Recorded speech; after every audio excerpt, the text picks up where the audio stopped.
Pero, o sea, todo termina cerrando en inflamación. Por eso es tan importante entenderla. Inclusive en defensa también van a haber inflamación, porque bueno, la inflamación es el mecanismo defensivo por excelencia nuestro. Claro, claro. ¿Mm? Si bien obviamente eh, fármaco es recontramente importante, pero para el tercer año inflamación es súper importante. Mm. Bueno.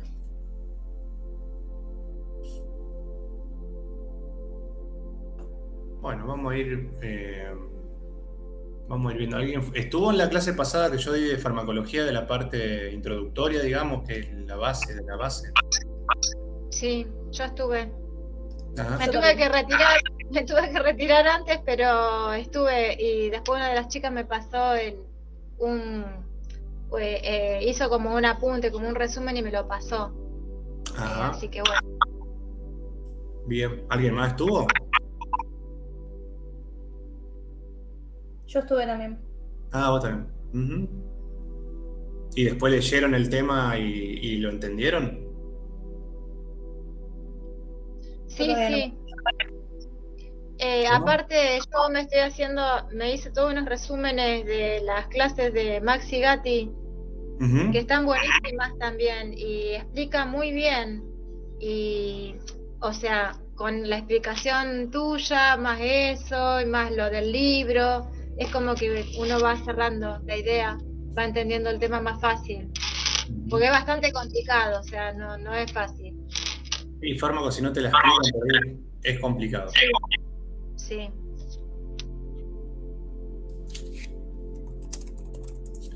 Bien. ¿Quién más me dijo? Ailén, ¿vos estuviste, me dijiste?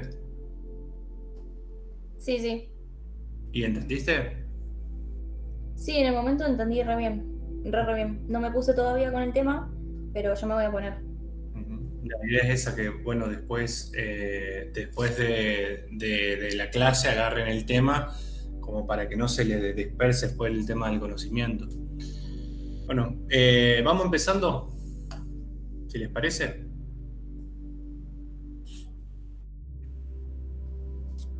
Bueno, Apaguen, apagados los micrófonos. ¿Mm? ¿Me escuchan bien, verdad?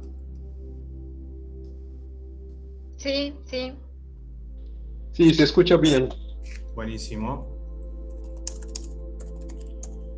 Bueno, vamos a arrancar. Como les digo, este tema que vamos a ver ahora es súper importante porque es la base de injurias. Injurias e inflamación, junto con otras cosas. Siempre le van a preguntar inflamación, sea la unidad problema que sea. Y bueno, ni hablar si hay una patóloga o un patólogo en la mesa. Ni hablar. Bueno, ¿ven mi pantalla?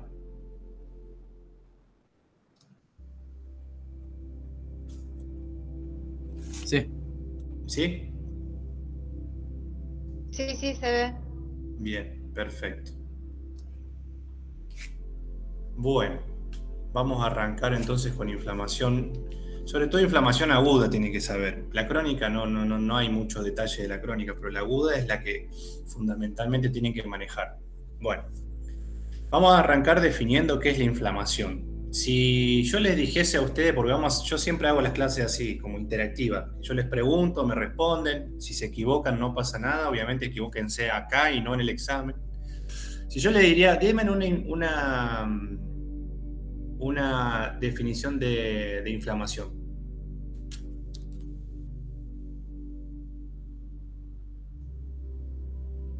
¿Qué es la inflamación para ustedes?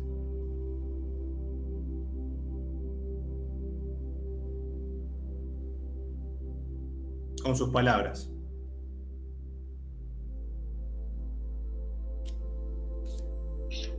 Y yo podría decir que es un mecanismo de defensa Ujú.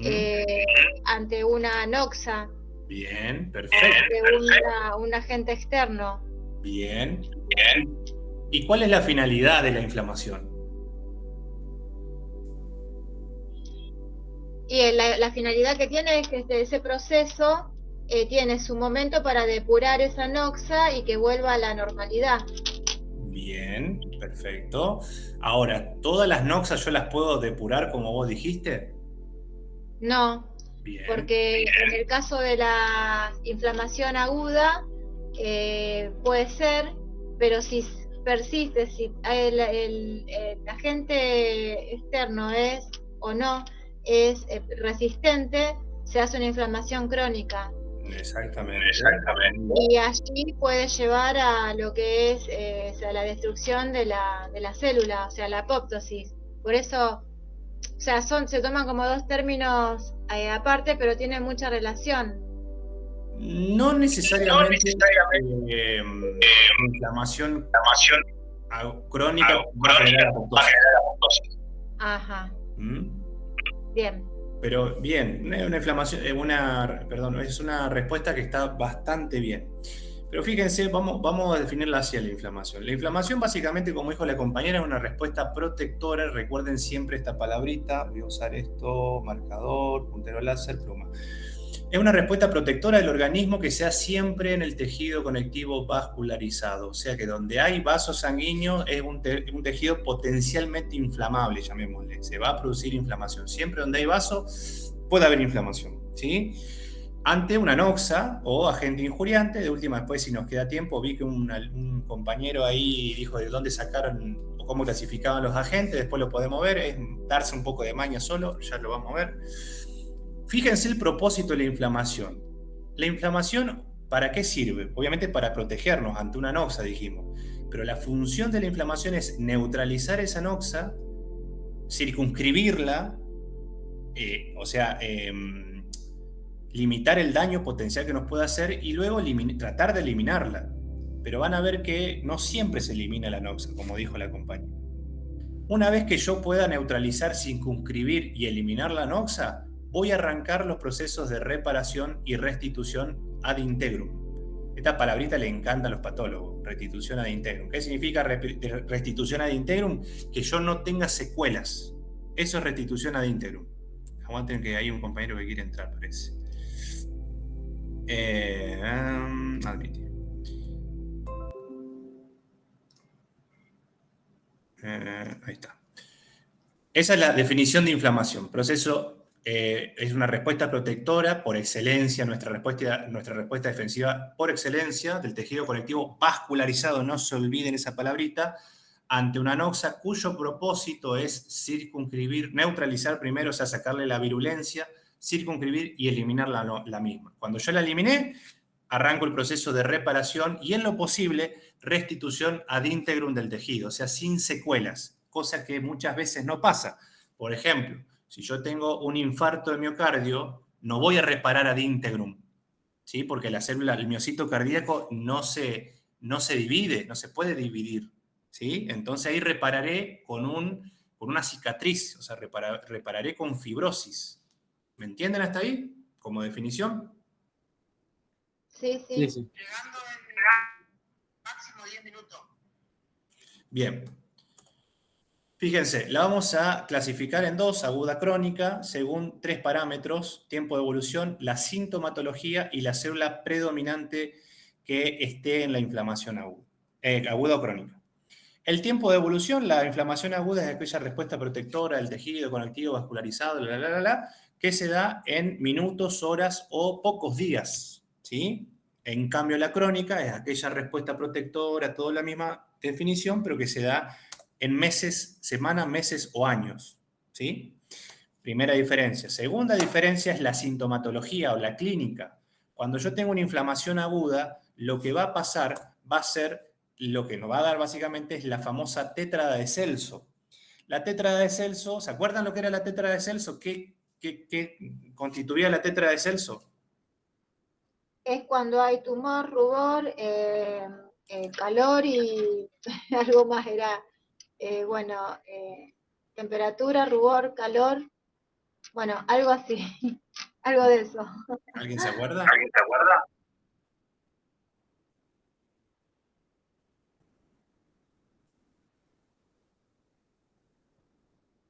¿Eh? Si no mal recuerdo era tumor, rubor, calor y dolor. Exactamente. Tétrada de Celso, muy bien. Y a eso ¿sí? Virchow le agregó la impotencia funcional. Virchow decía, bueno, la tétrada de Celso, todo tejido que se inflama pierde su función, lo cual es cierto, ¿sí? Entonces, pongámosle para nosotros péntada de Celso, si quieren, o tétrada de Celso más concepto de impotencia funcional de Virchow. Lo cual es cierto. A ver, por ejemplo, si yo tengo una rinitis, o sea, una inflamación de la mucosa nasal, no voy a poder respirar por la nariz, pierdo la función. Si yo tengo una fractura de radiocúbito, no voy a poder mover el miembro afectado. ¿Se entiende? Si yo tengo una cistitis, una inflamación de la vejiga, y no voy a orinar muy bien, que digamos, voy a perder la funcionalidad. Esa es la famosa impotencia funcional. En cambio, la sintomatología de la inflamación crónica es inespecífica, ¿sí? Es más, la inflamación crónica se la divide en dos grandes grupos, en la inflamación crónica inespecífica y en la inflamación crónica granulomatosa. Ya la vamos a ver a la inespecífica granulomatosa, pero básicamente la inespecífica, si quieren anotar, así si están tomando algún apuntecito, la inespecífica se caracteriza por un proceso de, en el mismo momento como de tipo círculo vicioso, de destrucción del epitelio con reparación del mismo. Se destruye, se repara, se destruye, se repara, se destruye, se repara y se genera lo que se llama el tejido de granulación. ¿Sí? Pero no tiene un patrón específico como la aguda, como vemos acá. ¿Me entienden?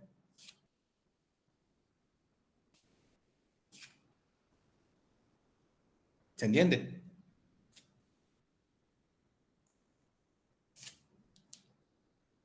Avísame. ¿Sí? Bien. Y luego, fíjense, la célula predominante, recuerden que en la inflamación aguda siempre van a predominar, bueno, siempre, pero la célula predominante, hablando en la generalidad, es el polimorfo nuclear, el neutrófilo. En la inflamación aguda predominan los neutrófilos, ¿sí? En cambio, en la inflamación crónica predomina el mononuclear, ¿sí? El linfocito, el macrófago, ¿sí? Linfocito, plasmocito y macrófago. ¿Está? Esas son las grandes diferencias entre la inflamación aguda y crónica. Vamos a la inflamación aguda, que es la que más nos interesa, ¿sí? Para que sea fácil entender la inflamación aguda, vamos a dividirla como en tres partes, pero que obviamente se da todo al mismo tiempo. No es que se da una parte, después la otra, después la otra. O sea, todo al mismo tiempo. Pero para entender el proceso conviene dividirlo en tres partes. El primer fenómeno que vamos a describir de los tres se llama fenómeno hemodinámico. ¿Qué incluye el fenómeno hemodinámico? El fenómeno hemodinámico arranca con la degranulación mayoritaria y la liberación de mediadores primarios, que son la histamina, la adenosina, la heparina y las citocinas proinflamatorias, como la interleuquina 1, 2, el factor necrótico tumoral, todos esos citocinas proinflamatorias que son señales químicas. Son señales químicas, son sustancias que atraen otras células inflamatorias, o sea, son quimiotácticas. Entonces, supongamos que entra una noxa. Suponemos, voy a tirar un ejemplo, a ver, no sé, nos cortamos, por decirle un ejemplo, o tenemos una neumonía, qué sé yo, el ejemplo que a usted más le guste. ¿Qué va a pasar? Me corté con un hierrito. Me corté con un hierrito automáticamente y cuando la piel se cortó, ¿qué pasó en ese tejido? Degranularon los mastocitos. Arrancó el fenómeno hemodinámico. Degranulan los mastocitos y liberan histamina, adenosina, heparina y citocinas proinflamatorias. Fíjense que estos son los famosos mediadores primarios de la inflamación. La histamina y la adenosina son sustancias vasodilatadoras. Por eso tenemos el calor y el rubor, por ejemplo. La heparina es un anticoagulante, que viene, lo conocerán como fármaco, de nombre por lo menos. Y las citocinas proinflamatorias, como dijimos, por ejemplo, interleuquina 1, factor necrótico tumoral. Uy, es horrible como puse, pero bueno, estoy con el mouse. Interleuquina 1, interleuquina 6, interleuquina 8, factor necrótico tumoral, ¿sí? Son Sustancias también vasodilatadoras, quimiotácticas, atraen otras células inflamatorias, aumentan la permeabilidad vascular del vaso, donde se está produciendo el fenómeno, etc. Tienen un montón de funciones. Todo eso libera el mastocito, ¿sí? Mediador primario. Aguánteme que algunos compañeros quieren mentir. Bueno, entonces, cuando degranula el mastocito, que liberó todo esto, los pedazos de membrana del mastocito no se desperdician, sino que son captados, ¿sí? Son captados por una célula que es la fosfolipasa A2. ¿Qué va a hacer esta fosfolipasa? Fíjense, el nombre se los dice. ¿Qué agarra de sustrato la fosfolipasa? Los fosfolípidos de la membrana de la célula. En este caso, va a agarrar los fosfolípidos de la membrana del mastocito. ¿Para qué va a agarrar esos fosfolípidos de membrana del mastocito? Porque a partir de la acción de la fosfolipasa 2 se van a generar dos vías metabólicas distintas para generar los mediadores secundarios de la inflamación. Voy a generar la vía de la ciclooxigenasa, la COX, no sé si la conocen, ciclooxigenasa. Queda acá, voy a formar las prostaglandinas y los tromboxanos, ¿sí? Prostaglandinas y tromboxanos. Estos son mediadores del dolor, de la fiebre.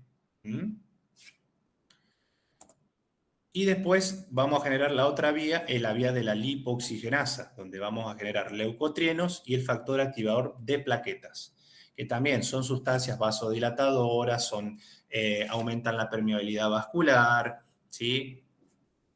Producen también, están implicados en el dolor, en la fiebre y demás. Todos esos, prostaglandina, tromboxano, leucotrienos, factor activador de plaquetas, son los mediadores secundarios de la inflamación.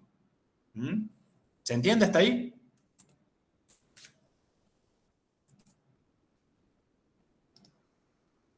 Sí, sí, entiendo. Bien. Entonces, todos esos son los mediadores secundarios de la inflamación. Fíjense que acá termina el fenómeno hemodinámico. Entonces diríamos que ante la noxa degranula el mastocito, libera los mediadores primarios, que son vasodilatadores, quimiotácticos, anticoagulantes,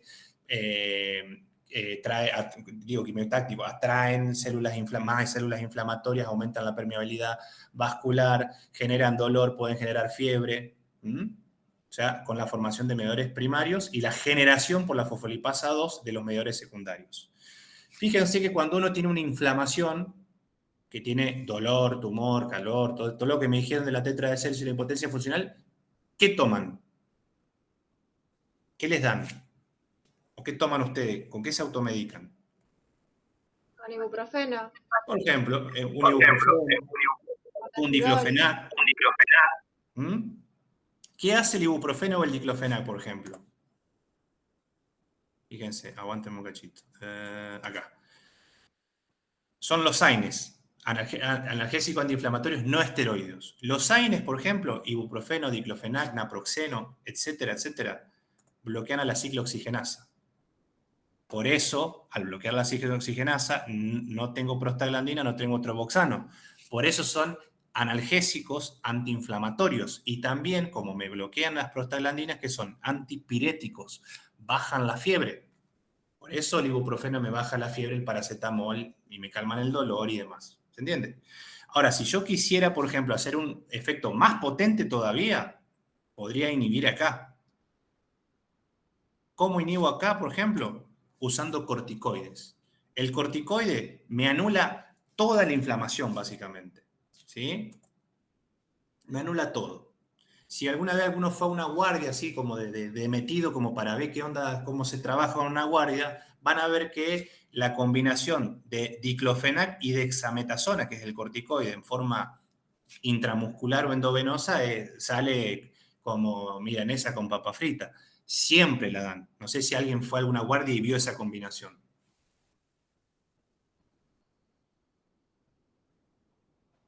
Estoy llegando, Sergio.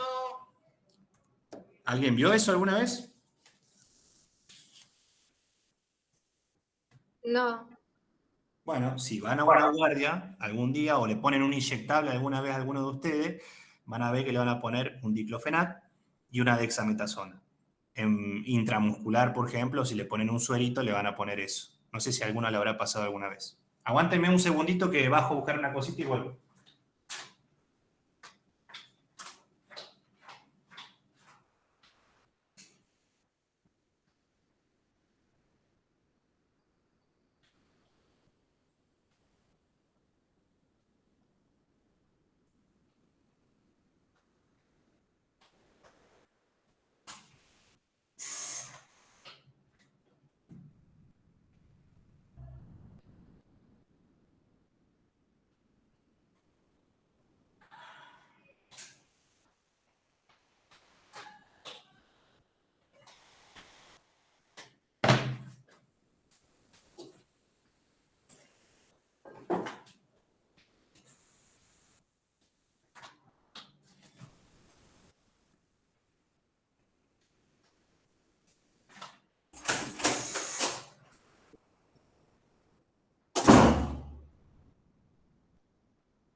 São 10 da noite em ponto.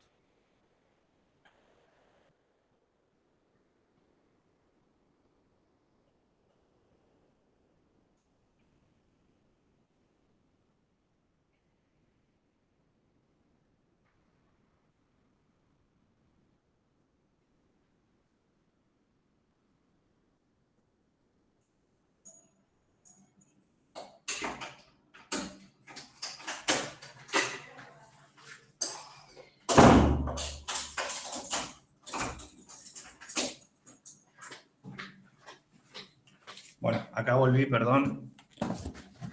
¿Están? Sí, sí. Bien. Por la duda veo si alguien quiere entrar. No. Bueno. Entonces es el primer fenómeno hemodinámico. ¿Sí? Lo que sigue es la consecuencia del fenómeno hemodinámico. Básicamente, ¿cuál fue la consecuencia de este fenómeno? La vasodilatación. ¿Sí? La vasodilatación. Entonces, fíjense que ahora viene el fenómeno vascular. El fenómeno vascular, que es la consecuencia del fenómeno anterior, a partir de la lesión que yo tuve, que dijimos que granuló el mastocito, se liberaron los mediadores primarios, se generaron los secundarios, dijimos que la consecuencia de eso era la vasodilatación. ¿Sí? A partir de la vasodilatación, fíjense que van a haber dos fenómenos. La congestión local, como se vasodilató la zona, ahora hay más sangre en el lugar. ¿Sí? Y va a haber lo que se llama un aumento de la permeabilidad vascular. ¿Qué significa? ¿Saben lo que significa aumento de la permeabilidad vascular? Sí, que se abre el diafragma de los vasos y ingresa más contenido. Y hay más Claro, flujo sanguíneo. bien. ¿Alguien no sabe lo que es la permeabilidad vascular aumentada? Para explicarlo, digo, ¿no? Porque si no, sigo.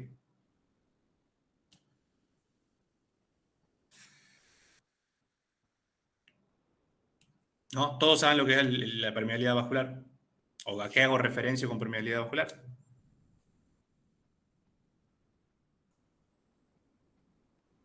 Bueno, interpreto que todos conocen por eso, porque nadie me dice que no. Bueno, entonces, la lesión generó vasodilatación, aumentó la sangre en el lugar, tengo el proceso de congestión, que es un fenómeno hemodinámico que ya van a ver en patología, y me aumentó la permeabilidad vascular. ¿Qué significa esto? Que va a haber una retracción de las células endoteliales del vaso, entonces van a empezar a generarse unos espacios entre los vasos. Vamos a dibujar ahí. Y por esos espacios va a empezar a salir, afuera del vaso, por supuesto, va a empezar a salir líquido, células y proteínas. ¿Sí? Va a empezar a salir todo eso. Fíjense que el aumento de la congestión local, o sea que los vasos se me dilaten, que haya mucha sangre en el territorio, me va a aumentar la presión hidrostática. A mayor líquido dentro del vaso, mayor presión hidrostática. Y el aumento de la permeabilidad vascular, como dijimos que salían proteínas, me va a disminuir la presión oncótica. No sé si ustedes recuerdan de años anteriores que la presión hidrostática y la presión oncótica, digamos, hacían referencia a lo que eran las fuerzas de Starling. ¿Se acuerdan de la fuerza de Starling? Sí. Bueno, en este fenómeno inflamatorio, en el fenómeno inflamatorio se alteran las dos fuerzas de Starling, porque recordarán que se podría alterar una o la otra, o ambas, como en este caso. Me aumenta la presión hidrostática por congestión, por aumento de flujo sanguíneo local en la zona inflamatoria, y disminuye la oncótica porque debido a la permeabilidad vascular salen proteínas afuera del vaso. ¿Está? Recuerdan que si se altera una, la otra o ambas, ¿cuál va a ser la consecuencia de esto? La consecuencia va a ser que haya un edema. ¿Sí? ¿Qué era el edema? El edema era la acumulación de líquido fuera del vaso, ¿sí? A nivel del intersticio. Ven acá el dibujito, a ver si lo puedo borrar. No me deja borrar. Borrador. Fíjense. Acá en el dibujito se ve perfecto.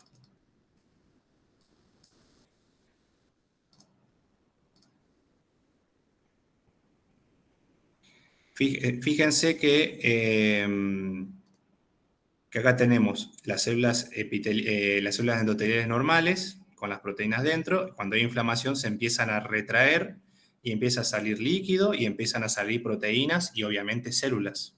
Entonces disminuye la oncótica por pérdida de proteína, aumenta la hidrostática por aumento de sangre en el líquido. Entonces se alteran las dos y me produce un edema, acumulación de líquido en el espacio intersticial. ¿Sí? Pero a nivel de adentro, digamos, adentro del vaso, ¿qué empieza a pasar? Perdón, acá me comí un paso. Cuando se forma el edema, recuerdan que el líquido que yo tengo fuera del vaso puede ser un líquido rico en proteínas o pobre en proteínas. La definición de un líquido rico en proteínas es lo que se llama un exudado. ¿Sí? Exudado. Cuando yo tengo un líquido en el intersticio que tiene una densidad mayor a 1020 y que tiene sobre todo proteínas, es un exudado. ¿Sí? Recuerden siempre que la inflamación produce exudados, no produce trasudados, que sería lo contrario, que sería un líquido pobre en proteína, con una densidad menor a 1020, etcétera, etcétera. ¿Se entiende hasta ahí? Sí, sí. Bien. Sí. Si alguien tiene alguna duda, me va preguntando. Entonces se forma el exudado. O sea, decir exudado inflamatorio es como una obviedad. Si yo tengo una inflamación, tengo un exudado. Ahora, dentro del vaso, fíjense que yo perdí, por este fenómeno de aumento de la hidrostática y disminución de la oncótica, el líquido está más afuera que adentro y las proteínas están más afuera que adentro. Entonces, ¿qué le empieza a pasar tengo elementos celulares en menos líquido? Entonces, ¿qué empieza a pasar con la viscosidad de la sangre? Me va a aumentar la viscosidad de la sangre. La sangre está más viscosa, es como si fuese como un aceite, por así decirlo. Aumenta la viscosidad. Y ese aumento de la viscosidad es importante para que el flujo que lleva una determinada velocidad se empiece a enlentecer, ¿sí? Empieza a enlentecerse el flujo y cuando el flujo se enlentece, empieza a producirse lo que se llama una ectasia, ¿sí? Hay una ectasia o éxtasis, ¿sí? Enlentecimiento del flujo en este caso. ¿Mm? ¿Se entiende? Sí, sí. Sí, Bien. sí. Y perdón, esa éxtasis, o sea, ese lentecimiento se produce bien para que haga ese proceso, ¿no es cierto?, de tratar de eliminar, No. ¿no? La ectasia es fundamental para que las células inflamatorias, las células de defensa, como el flujo está enlentecido, puedan moverse desde el centro del vaso hacia el endotelio para después hacer el rolling o el rodamiento y después salir afuera del vaso para combatir la noxa. Esa es la finalidad de la ectasia. Bien, gracias. ¿Se entiende? Sí, sí. Bien. Fíjense que todo se va entrelazando con todo. O sea, yo tengo esto por algo. Obviamente que la disminución del flujo sanguíneo o la ectasia hace que el flujo se enlentezca, hace o me predispone a mí a que, ¿qué pasa cuando el flujo queda estancado? ¿Qué pasa con la sangre?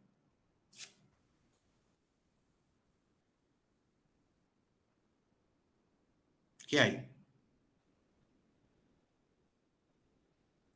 Cuando el flujo se enlentece o queda estanco. Una, Se produce la inflamación o un edema. no,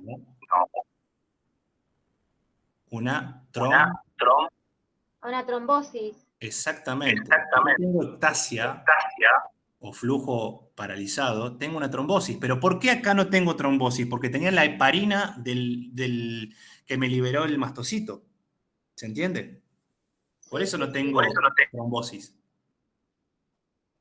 Si no, todos nos moriríamos de una trombosis, ¿se entiende?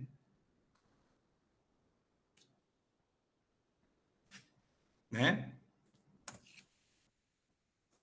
Y acá está lo que recién le explicaba a la compañera. Fíjense que la ectasia, la disminución de la velocidad del flujo, ¿sí?, permite la marginación de los leucocitos. ¿Qué es la marginación? El movimiento del leucocito desde el centro del vaso hacia la periferia, llamémosle periferia, digo, hasta hacia el endotelio, digamos, ¿sí? Desde el centro hacia el endotelio.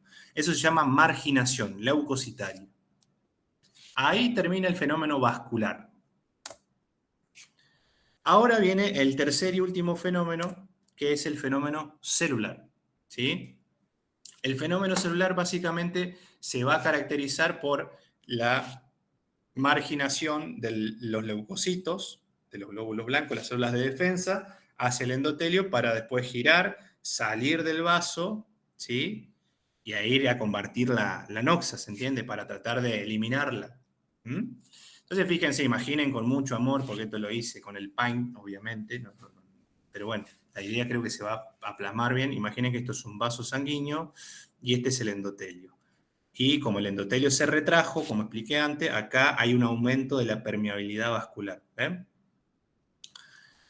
Supongamos que, como había dicho antes, tenemos la neumonía, ¿no? ¿Se acuerdan que tenemos la neumonía que es producida por una bacteria que es el neumococo?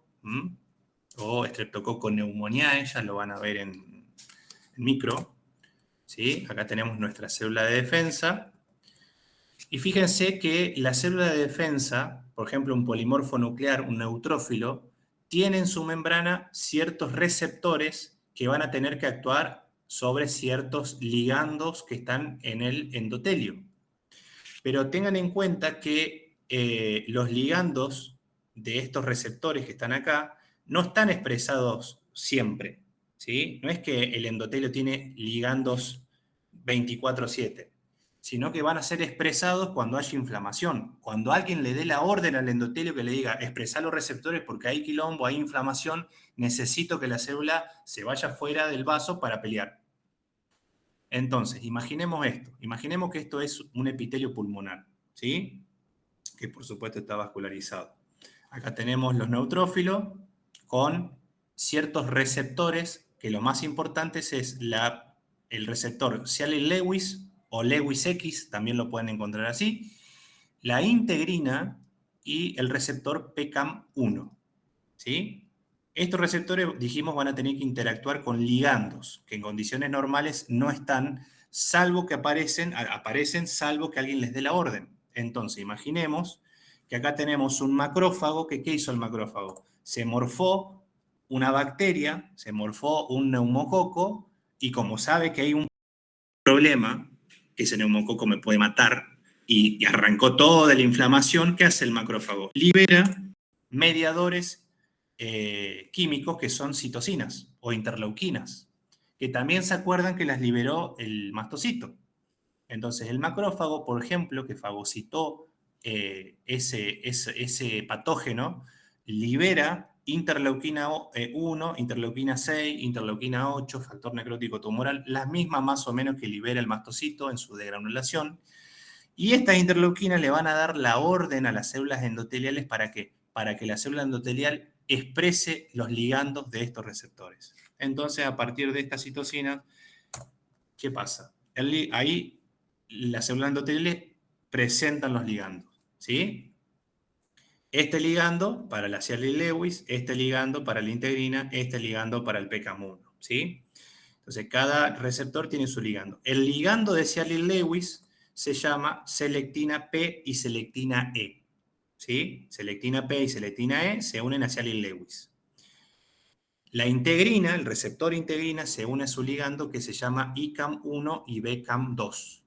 Y el PCAM1, el receptor PCAM1 del neutrófilo en este caso, se va a unir al ligando PCAM1.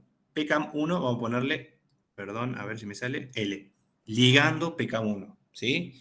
Esto se dice una unión homóloga porque es PCAM con PCAM. ¿Sí? Van a leer después que al principio las uniones entre la célula con los ligandos del endotelio primero son débiles, pero a medida que va interactuando la integrina con la ICAM y la BCAM y la BCAM2 y la PCAM con la PCAM se van haciendo mucho más fuertes, más estables. ¿Sí? Entonces, vuelvo a repasar. El macrófago fagocitó, por ejemplo, una bacteria, un neumococo, sabe que hay un quilombo, libera las interleuquinas proinflamatorias, 1,6 factor necrótico tumoral, eso da la orden, entre otras cosas, a que estos ligandos se expresen, y ahora, fácil, contacto receptores de esta célula, del neutrófilo, con sus ligandos. Entonces, Cialis-Lewis con selectina P y E, integrina con ICAM y BCAM2, PCAM1 con ligando PCAM1. Entonces, mientras va digamos, contactando, o sea, esta célula cuando va ¿dónde está? Ahí está. Cuando esta célula, digamos, ¿se acuerdan? La marginación va marginando, empieza a contactar los receptores con los ligandos y va girando tipo rueda dentada hasta que sale fuera del vaso. Hace esto, fíjense. Y sale. ¿Sí? Sale fuera del vaso. Sale fuera del vaso y cuando sale fuera del vaso, la célula se mueve guiada por un gradiente químico. ¿Sí? Ese gradiente químico son sustancias, entre ellas también hay productos de microorganismos, algunas interleuquinas y otras moléculas, que esas moléculas las llamamos quimiosinas, ¿sí? Y ese movimiento de la célula inflamatoria guiado por ese gradiente químico que producen las quimiosinas es lo que se conoce como quimiotaxis, ¿sí? Esa es la famosa quimiotaxis. Es como que, imaginen esto, es como que la célula sale del vaso, es como si ustedes entrarían a una pieza, a una casa toda oscura y no saben para dónde ir, pero ven algo que está brillando y les dice, vení para acá, que acá es donde vos tenés que actuar. Eso es la quimiotaxis. Ustedes van a donde está esa luz y saben que ahí es donde yo algo tengo que hacer. Bueno, en este caso la célula va guiada por esas quimiosinas, que por ejemplo son la interleuquina 8, factores del complemento, no sé si lo recuerdan de primer año, el famoso complemento, ¿sí? con todas sus vías de activación, los fragmentos C5A del complemento, la interleuquina 8 y ciertos productos de microorganismos. Entonces va hacia ahí, hacia donde lo están llamando, porque ahí algo va a haber que hacer. ¿Se entiende? Sí. Bien. Entonces, una vez que la célula salió, ¿sí? Vamos a tener que hacer la fagocitosis. ¿Para qué voy a fagocitar? Y para destruir la noxa, ¿sí? Fíjense que la fagocitosis, ahí me faltó, digamos, poner el título bien. La fagocitosis se lleva a cabo en 3 etapas. Primero, el reconocimiento. O sea, yo tengo que reconocer qué es lo que voy a comer y a liquidar, digamos. Entonces lo tengo que reconocer. ¿Cómo yo voy a reconocer lo que tengo que comer y destruir? Bueno, simple. Porque la célula que va a fagocitar, recuerden que fagocitos son los macrófagos y los neutrófilos. Entonces el fagocito va a reconocer a la noxa porque la noxa está toda marcada, ¿sí? Supongamos, vamos a hacer un dibujito así medio pavo.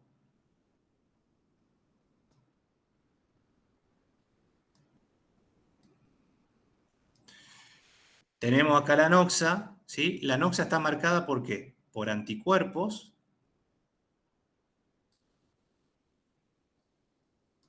y está marcada por fragmentos del complemento.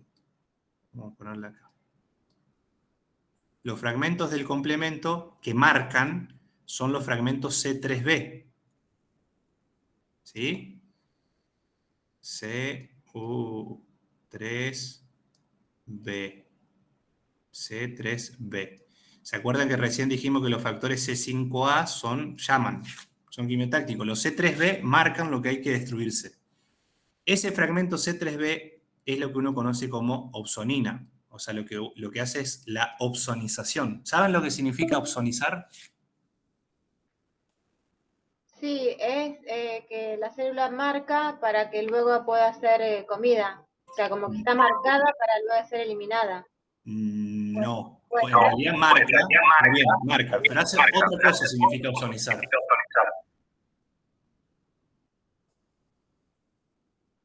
Una función, como dijo la compañera, es marcar, pero tiene otra función la opsonización. La opsonización es, aparte de marcar, es como que la hace más apetecible o más rica para el fagocito, ¿sí? Es como si yo, un ejemplo medio boludo, ¿no? Pero si yo agarro una ensalada y la como sin condimento, y la como capaz, pero no me es tan rica, tan apetecible. Ahora, si yo a esa ensalada le empiezo a poner algunas otras cosas que a mí me gustan, le pongo un buen condimento y demás, y ahí sí me la como con ganas. Esa es la función de la opsonización. Marcar, hacerla más comestible, si se quiere, o más deseable para que se la coma el fagocito, pero también neutraliza. Eso también no se tienen que olvidar. Opsonizar es sinónimo de neutralización. ¿Qué significa neutralización? Sacarle la virulencia a la noxa. ¿Sí? ¿Se entiende? sí, sí. Bien. Entonces, una vez que yo lo reconocí, porque obviamente la célula, vamos a hacer una célula así media trucha, la célula en su membrana tiene receptores. Tiene receptores para anticuerpos, receptores para el complemento, etcétera, etcétera. Entonces, esos receptores, ¿sí? Que serían los receptores para las porciones FC de la inmunoglobulina, el RFC, que ya lo van a ver en inmuno, y los receptores, por ejemplo, para el complemento, receptor de C3b, reconocen esos fragmentos. Entonces, cuando lo reconocen, ¿qué es lo que hacen? Lo van a interiorizar, van a agarrar a la noxa y la van a meter adentro. ¿Cómo la interiorizan?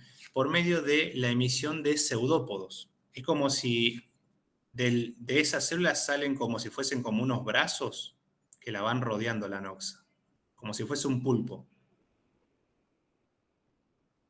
La va rodeando. La va rodeando hasta que, bueno, se juntan estos dos extremos y la noxa entra a la célula, ¿sí? cuando la anoxa entra a la célula, vamos a hacerlo así,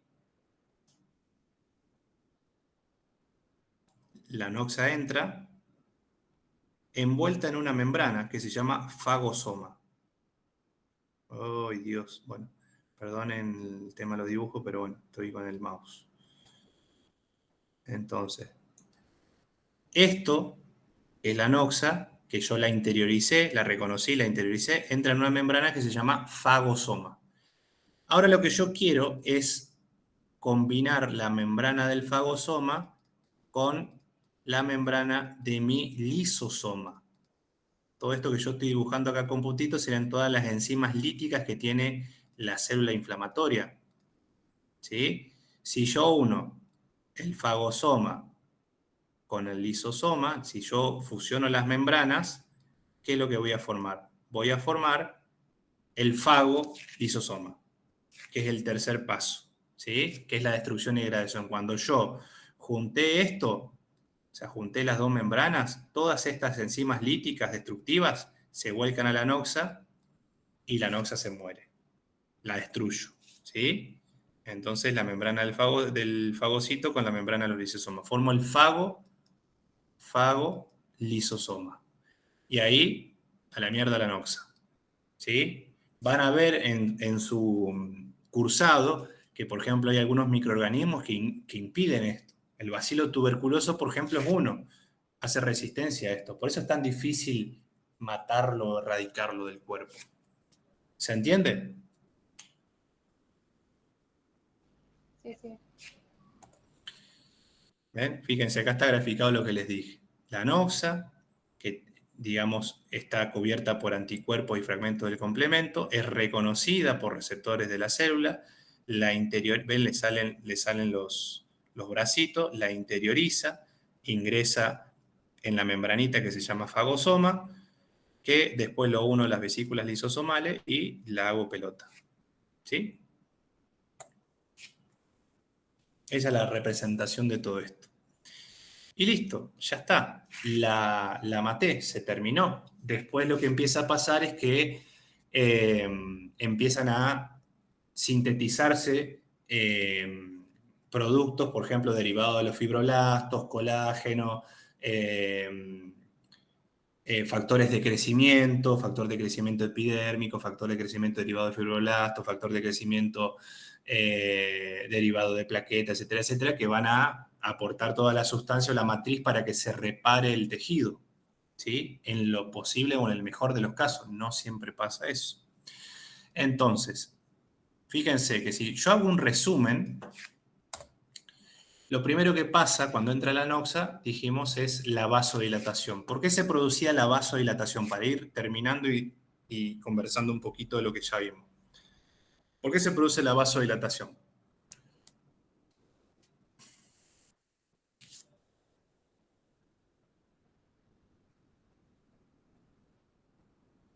¿Eh?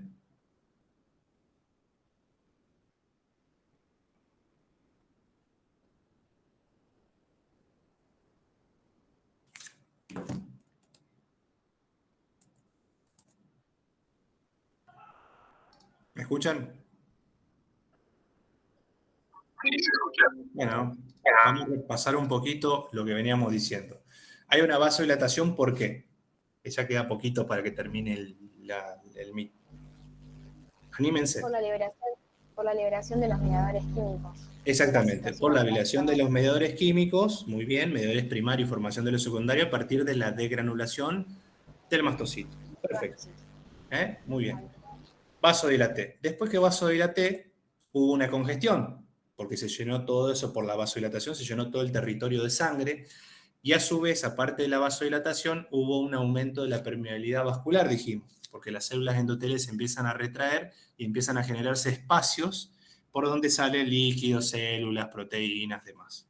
¿Sí? Eso me generaba el exsudado, ¿sí? A diferencia del trasudado. También porque yo perdía proteína, o se me bajaba la oncótica y tenía la congestión, se me producía un edema. Siempre que hay inflamación hay edema.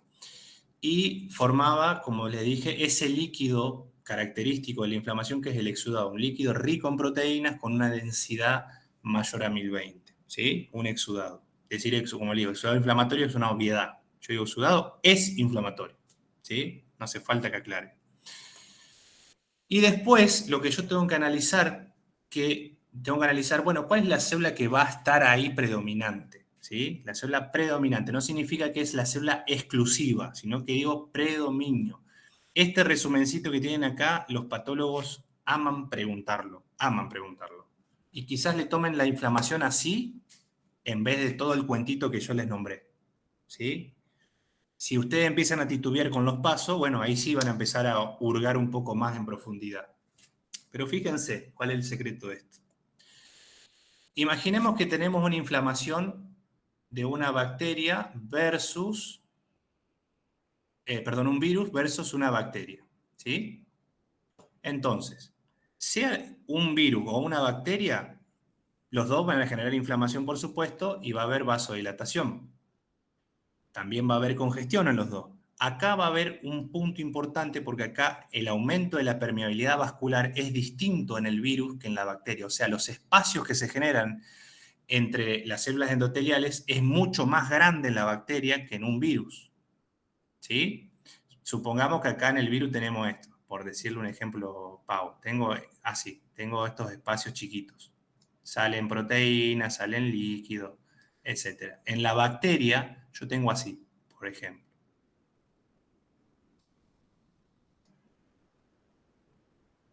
Tengo mucho más espacios. Yo digo, tengo un aumento de permeabilidad mucho más grande en la bacteria que en el virus. Entonces yo digo, tengo vasodilatación, tengo congestión, tengo aumento de la permeabilidad vascular. En el virus voy a decir, tengo un leve aumento de la permeabilidad vascular. En cambio, en la bacteria, como es una inflamación mucho más potente, ¿sí? Porque la noxa es más heavy, tengo un gran aumento de la permeabilidad vascular, que hace que salgan más células, más líquido, más proteínas, etc. ¿Sí? En los dos tengo edema. Y acá también, como tengo un exudado, los exudados virales y bacterianos son totalmente distintos debido al aumento de la permeabilidad vascular. Cuando yo tenga un exudado viroso, de etiología viral, el exudado es ceroso. Es como blanquecino. Transparente, no blanquecino, perdón. Es como transparente, transparentón. En cambio, el exudado bacteriano, debido a que hay más líquido, más células, más proteínas salen, se forma pus por la presencia de bacteria y sale en gran cantidad una proteína que se llama fibrina, ¿sí? Entonces uno dice que el exudado bacteriano es fibrino purulento, ¿sí? Fibrino purulento, no mucopurulento, no es lo mismo. Fibrino purulento, ¿por qué? Porque tengo gran cantidad de la proteína fibrina por la gran permeabilidad vascular y tengo pus, formación de pus, de detritus, ¿sí? Y el infiltrado inflamatorio, cuando es viral, van a predominar los mononucleares, los linfocitos, plasmocitos y macrófagos, y en la bacteria van a predominar los polimorfonucleares o neutrófilos. ¿Sí? ¿Se entiende?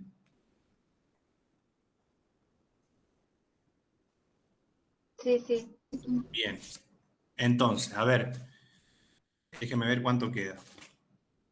Bueno, no me dice cuánto queda. Pero fíjense,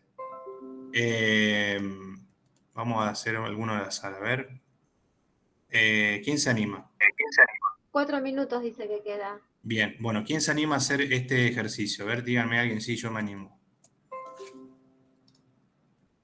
Y le hago la pregunta, para que entiendan esto. ¿Quién se anima a que yo le haga una pregunta de examen final?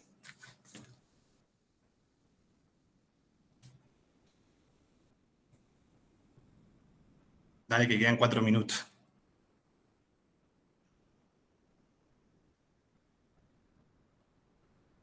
¿Y? Bueno, a ver, ¿cómo es la pregunta? A ver. Bueno, vos tenés. ¿Cómo era el nombre? Gabriela. Gabriela. Bueno, Gabriela. Mira, sabiendo esto que vimos acá, Sí. suponte que te llega a tu consultorio un niño con una bronquitis viral. Una bronquitis viral, una inflamación del bronquio, ¿no? Si yo como patólogo te digo, ¿qué verías vos al microscopio si tomarías un pedacito de esa mucosa? ¿Cómo me lo describirías vos? Como en un laboratorio. No. Microscopio. Un microscopio y como un líquido ceroso. Empezá del principio. A ver.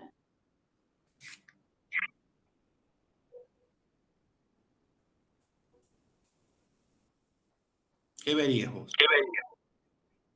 Yo te ayudo. Vería una mucosa a la microscopía con vasodilatación, congestiva, disminuida. Sí. con un